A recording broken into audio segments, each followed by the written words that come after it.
Fala aí pessoal, seja muito bem-vindo a mais um vídeo do blog Engenheiro de Custos. Quem está falando é o engenheiro Gustavo Martins e nessa semana eu vou falar sobre orçamento de reforma, né? Esse tema tão aguardado aí por vocês, que vocês me perguntam tanto lá no Instagram e em outros lugares também. E nessa semana eu vou colocar os pontos aqui mais importantes que eu acredito, um bate-papo mesmo, uma conversa aqui com vocês sobre as coisas que eu mais acredito que sejam importantes vocês se atentarem, importante a hora de executar um orçamento de reforma, não deixar isso passar, porque são itens que pode fazer com que o seu orçamento, aí, a sua obra de reforma, seja todo o seu lucro aí, desperdiçado ou ir praticamente para o ralo, né? Seu lucro realmente não ser o desejado por conta de não saber esses pontos, não entender um pouco sobre como é feito os orçamentos de reforma, quais pontos que você tem que ficar mais atento. Então esse é um vídeo muito pedido por vocês e agora que a gente resolveu fazer aqui, porque a gente pegou alguns pontos e também já tinha alguma coisa lá no Instagram, agora que a gente resolveu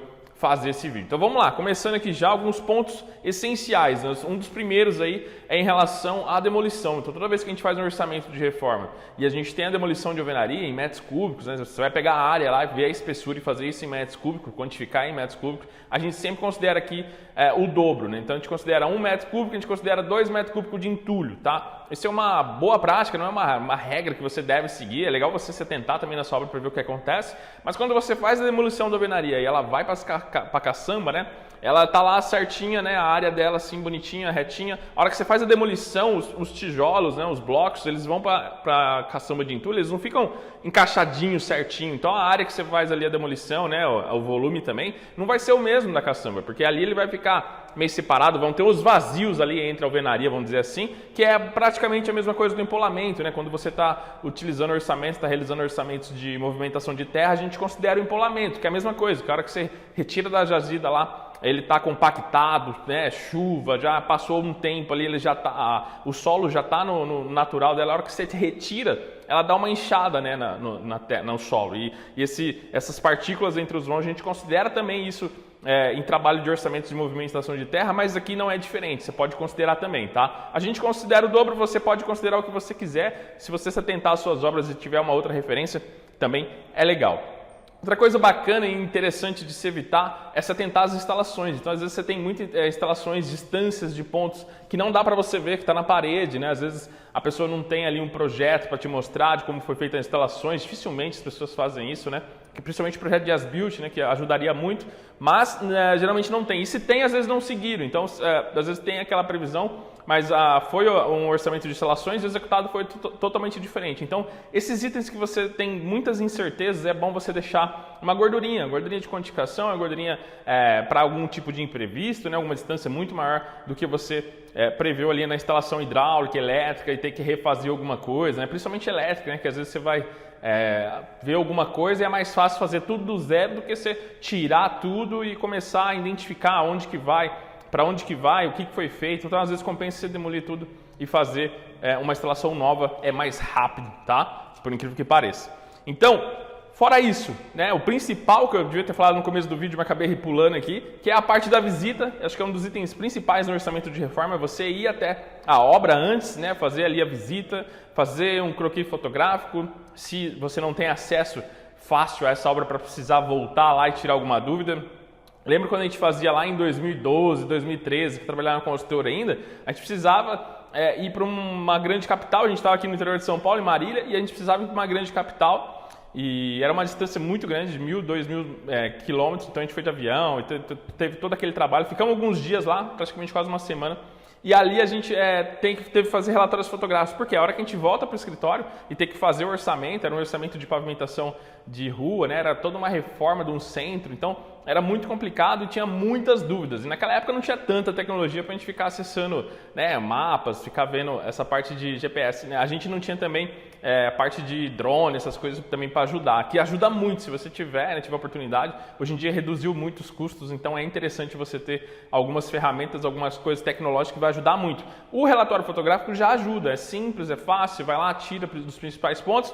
Teve dúvida, tá lá, voltou para o escritório fazer o orçamento, teve alguma dúvida, vai lá, acessa as fotos e tira essa dúvida. É muito legal você ter algumas coisas para arquivar, até mesmo para depois você referenciar isso no orçamento, é bacana, tá? Então, visita técnica feita, faz um croquis, pega os projetos, faz todo o levantamento, vê todos os requisitos, vê o que o cliente quer, vê o que ele não sabe, que às vezes ele pede alguns serviços, né? Muito isso acontece quando é uma empresa que quer terceirizar o serviço, às vezes ela passa para você alguns itens, mas tem muita coisa por trás que às vezes não considerou, né? Principalmente demolições, retiradas, né? Algum contrapiso que vai ter que ser refeito. Então, muito atento a isso, não leve em conta somente o escopo ali, somente os requisitos do cliente, só o que ele levantou de problema, só o que ele levantou de serviço que ele acha que será necessário, né? Então, é importante você ter isso. Visitou a obra, vê acesso, vê como que vai ser o acesso, vê como que vai ser a parte de demolições, a logística de demolição, que você vai demolir, onde você vai despejar, como que vai ser feito, vai ser transporte.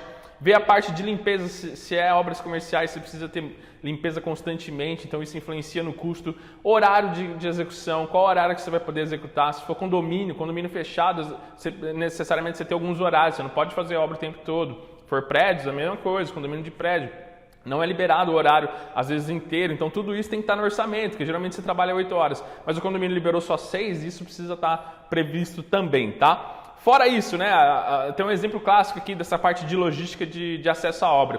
A semana passada eu mostrei lá no nosso Instagram a parte da reforma, né, que é uma reforma de uma casa onde ela utilizou um terreno depois aqui da casa, tinha uma casa de alto padrão, e de um lado tinha um terreno, que praticamente fazia parte da casa, e ela decidiu fazer uma academia. Essa academia já estava com o muro todo fechado, né, da casa, então um muro extremamente bonito, caro, não dá para você sair quebrando, tem só um acessinho de uma porta.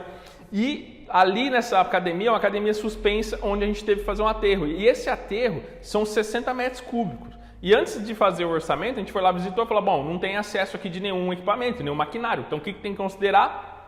Transporte manual de solo, transporte manual de aterro. 60 metros cúbicos. Seria 5 caminhões de 2 metros cúbicos. Seria fácil fazer se tivesse acesso a maquinário, né? Se tivesse acesso ali a algum tipo de equipamento para agilizar esse processo. Como foi na carriola, foi manual isso, demorou 45 dias para a gente sair do zero, né, fazer toda a parte de execução, até fazer só o aterro. Então são 45 dias de um trabalho extremamente pesado, extremamente complicado. Então para fazer ali, nesse tempo todo foi feito forma, foi feito toda a parte de estrutura também, a parte de fundações, mas o aterro em si deu um trabalho gigantesco. Então se isso não tivesse sido contemplado no orçamento, já seria um prejuízo enorme, se considerado que teria acesso, daria como fazer de alguma forma sem ser manualmente. Então por isso a importância, né? Isso é uma coisa que a gente postou semana passada e o pessoal perguntou lá no Instagram, mas foi considerado no orçamento? Sim, foi considerado. Se não tivesse considerado, já teria dado um problema. A gente considerou 60 dias, acabou que foi feito em 45, tá? Diminuiu, a equipe é muito boa em relação a isso. Então, são exemplos clássicos, ó, acabei de dar um, que quem me segue lá no Instagram viu, que você tem que se atentar também. Outra coisa muito importante aí para finalizar o vídeo, para não ficar também muito extenso aqui, a parte de preços, bases de preços. Então, mão de obra, né, Sinap, essas bases públicas, geralmente elas consideram o quê? Horista, mão de obra horista. Então essa é uma dúvida que eu recebo muito em relação à minha reforma, eu vou contratar uma empreita. Como que eu faço, Gustavo? Posso usar a Sinap? Posso usar tal base? Posso usar o software custo, que é o nosso software lá de orçamento, que tem essas bases nele, né, e outras mais também?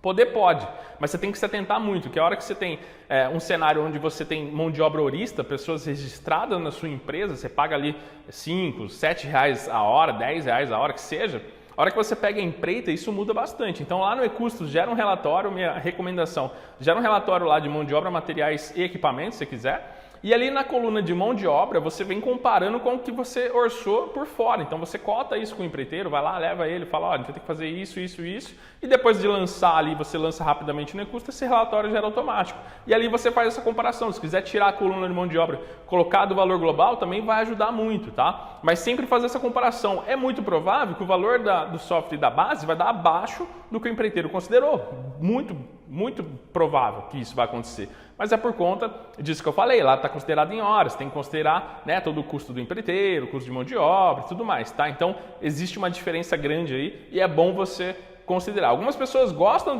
dos valores, acabam falando, a mão de obra tem um valor alto, e outras falam, a mão de obra tem um valor baixo. Então, depende muito da sua situação, de como que é feita a sua mão de obra, tá? Depende muito de como que você trabalha, né? Às vezes, você passa o imposto para o terceiro, para a mão de obra empreitada, às vezes você assume o imposto, às vezes você tem uma equipe maior, uma equipe menor, tudo isso vai influenciar no custo, então não existe uma regra. Mas é muito importante você se basear nessas bases de preço, não existe uma base que vai servir para todo mundo, você tem que estar muito atento a isso.